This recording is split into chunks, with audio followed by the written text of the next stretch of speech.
Ao vivo, o assunto é sério, mas a gente vai trazer uma leveza para esse assunto, porque a gente precisa conversar sobre, e muito, né, Lu de Paula? Tem muita coisa para falar sobre esse assunto. Exatamente, inclusive, já falando de padrões, né, duas mulheres aqui plus size, representando a mulherada, para falar também desse assunto, tá? Tema de hoje, pressão estética, padrão estético. Por que a gente resolveu falar desse assunto, né? A gente acompanha aí diariamente notícias, a gente falou do Rico, que fez cirurgia plástica, sim. A gente falou da Luana Andrade, que era assistente de palco do Domingo Legal, foi fazer uma lipo no joelho e veio a falecer. E são umas coisas que eu penso assim, Lu, que eu falo, o que um joelho, né? O joelho, né? A gente sabe que aconteceram outras coisas, mas partiu disso, né? Um simples fato de um joelho que não tá aí do seu agrado pode custar sua vida. Sim, e isso porque as pessoas, elas estão cada vez mais expostas, principalmente na internet. É verdade, e aí, né? As pessoas recebem muitos hates, né? E começa a se olhar e se enxergar de uma maneira que não é tão legal assim. Então, se alguém vai falar, por exemplo, do meu joelho, eu nunca reparei no joelho de ninguém, mas as pessoas na internet vão reparar no joelho. Então, opa, o meu joelho não tá legal, pode ser que eu poste alguma coisa e alguém fale algo, e aí aquilo começa a me incomodar, algo que nunca me incomodou, mas começa a me incomodar. E se a gente for levar tudo em consideração, a gente fica doido. Daqui a pouquinho a gente vai entrar nesse assunto das redes sociais, mas eu quero começar falando aqui em relação à pressão estética. Desde que o mundo é mundo, a gente sofre isso, sofre essa pressão e sofre também com esse padrão estético. Eu sempre falo, né, o nosso mundo, ele é extremamente gordofóbico. Então, o perfil estético são de pessoas magras, porém, para você ser magro tem um padrão e até para você ser gordo hoje, que as pessoas estão falando mais sobre gordofobia, exato, sobre aceitação, também existe um padrão e um perfil. Você pode ser gordo, mas você tem que ter um padrão para você ser gordo.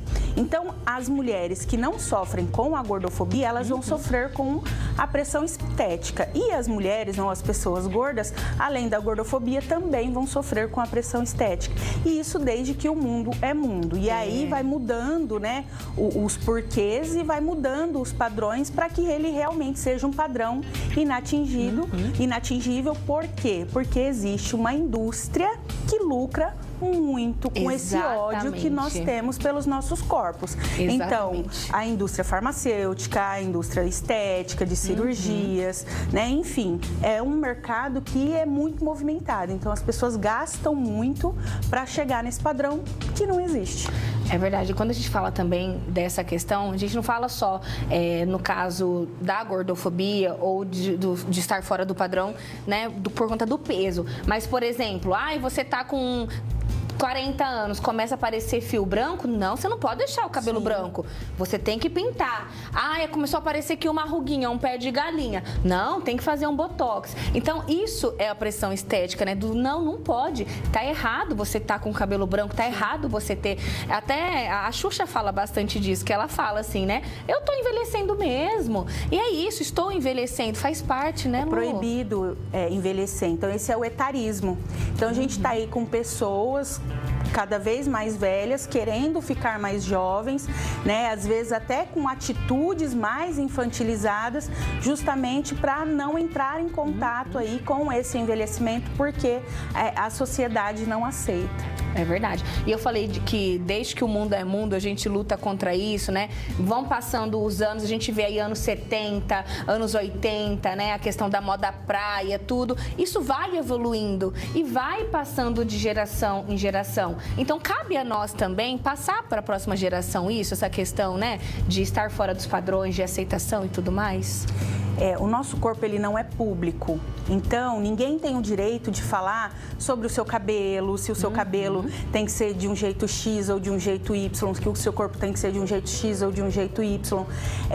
E aí, conforme esse tempo vai passando, a gente já vai ensinando isso lá para as crianças. Em relação ao cabelo, em relação ao corpo, isso já vai incutindo na criança que existe algo de errado com ela. É verdade. E aí acaba sofrendo, sim, os impactos disso na vida adulta, com bullying, com várias coisas, e atrapalha muito na questão da autoestima. Olha, então até as crianças já sofrem com essa pressão estética?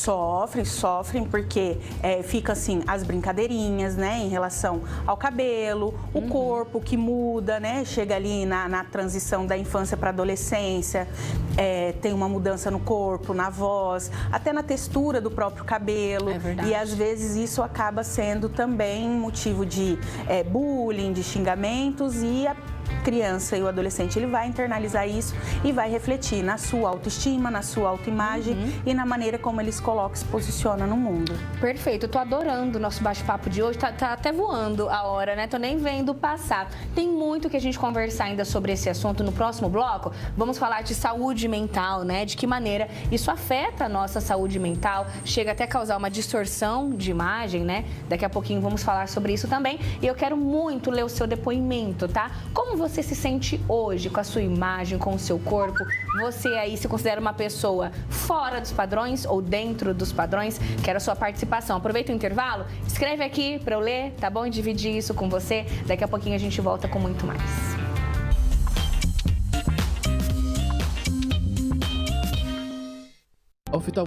Volta, e o tema de hoje tá rendendo aqui, viu? Tá repercutindo bastante, é isso que eu falo. Essa é a nossa missão aqui, né? É de alguma maneira tocar você que tá aí em casa, né? Dar aquele chacoalhão, falar, epa, pera, algo de errado não está certo. Com certeza.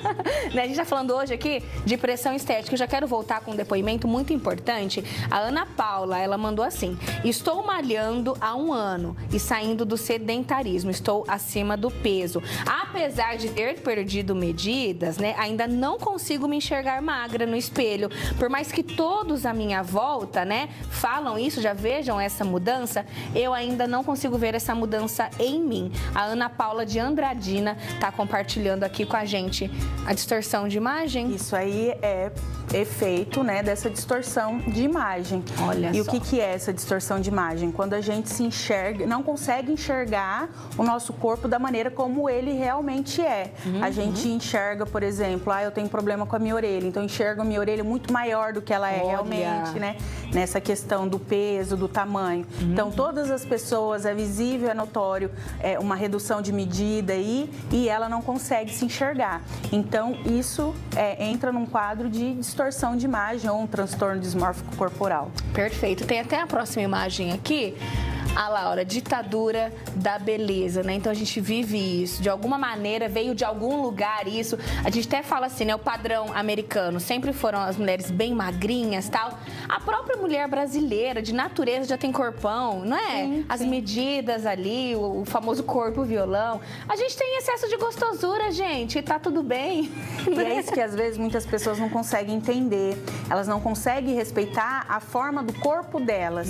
Então, se eu tenho já um quadril, se eu tenho uma cintura mais fina, eu não vou chegar num padrão que é imposto aí de uma mulher mignon, né? Eu já sou uma mulher mais alta, eu já sou uma mulher que tem mais seio, já tem uma estrutura diferente. Então, não consegue se enxergar daquela maneira e aí vive nessa eterna insatisfação.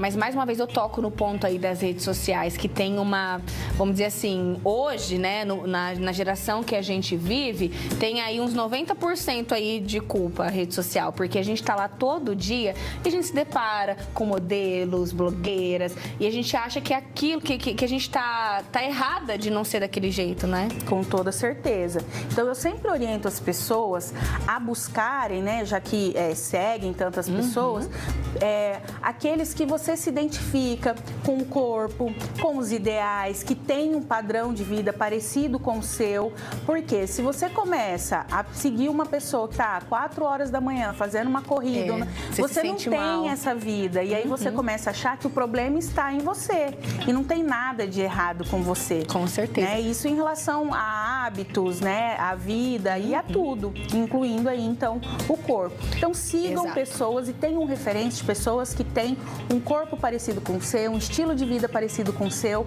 para que você consiga se enxergar e se identificar de fato. Exatamente. E tem outra coisa que eu sempre digo também, não acredita em tudo que você vê aí na internet, não. Quanta gente já foi aí desmascarada, que vai lá, posta uma foto com Photoshop, afina a cintura, faz isso. Aí é que tá, a própria pessoa tá se enganando. Sim. Né, Lu? Ou fala que aquilo lá é resultado de alimentação, que é só a força de vontade e tal, quando na verdade passou por procedimento estético. É verdade. Então, é uma vida de mentiras também, que as pessoas De ilusão, têm a né? necessidade de mostrar aquilo na internet para quê? Para se sentir aceito. É verdade. E tem público que consome, infelizmente. Exatamente. esse produto. Tem mais uma imagem aí que eu achei bem legal. Pode passar aí um pouquinho, Rafa? A próxima, que a gente fala um pouquinho de distorção de imagem. Ah lá, ó. Isso não mede a sua beleza. Eu quero encerrar esse bate-papo com esse pensamento pra você, tá bom? Isso aqui não mede a sua beleza. Nós somos únicos, né? Cada um é cada um. A gente tava brincando aqui, conversando nos bastidores. Meu marido me acha linda do jeito que eu sou, ele gosta de mim gordinha. E é isso. E eu falo também de não deu tempo, que fica também até por um próximo bate-papo, a gente fala de autoestima e autoaceitação, mas é isso, não é também o próximo, né? Gostar de você ou não, é você se amar primeiro, não é? É a maneira como você enxerga. O que a gente quer dizer é que você não é que você não possa buscar a sua melhor versão. Perfeito. Mas, né, eu quero emagrecer, eu quero mudar alguma outra coisa, mas que faça isso pelo jeito certo, porque você se ama, porque você quer se cuidar, porque você é em busca de saúde. Exato. Não porque você odeia esse corpo, não porque você não se vê e não se enxerga nesse corpo. Ou porque você quer se encaixar em algo que foi aí denominado como um padrão, né? Então, tudo bem melhorar. Eu fui lá, coloquei um pouquinho de boca aqui, ó, pra eu me sentir melhor, tudo bem, Tudo né? certo, não tem problema. Desde que você não sofra com isso. E a nossa diva Beyoncé, um clássico, né? Pretty Hurts. A gente vai encerrar o programa com essa música. Presta atenção na letra aí, hein? Um puxãozinho de orelha aí pra gente acender um alerta sobre esse assunto. Adorei, Lu. Até o próximo bate-papo. E você, eu te vejo aqui amanhã, tá bom? Sextou amanhã com muito Band de Mulher. Tchau, tchau.